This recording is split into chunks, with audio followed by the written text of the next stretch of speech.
السلام علیکم میرے محسن لیڈر عمران خان صاحب، میں محب خان کیمپ جیل لاہور سے آپ سے مخاطب ہوں۔ امید کرتا ہوں اس مشکل گھڑی میں آپ خیر و عافیت سے ہوں گے۔ یقیناً یہ مشکل وقت اپنے ملک کی آزادی اور خوشحالی کی تحریک ہے، اور ہم اس تحریک کو اس وقت تک تھامے رکھیں گے جب تک اس قوم کو حقیقی آزادی نہیں مل جاتی، اور انشاءاللہ اپنے پیارے وطن کی خاطر آخری دم تک اس آزادی کی تحریک میں آپ کے شانہ بشانہ رہیں گے۔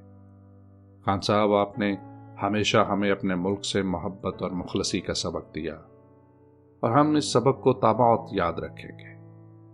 آج بھی پوری قوم اور اکثریت وکلا برادری آپ کے نظریے کے ساتھ کھڑی ہے۔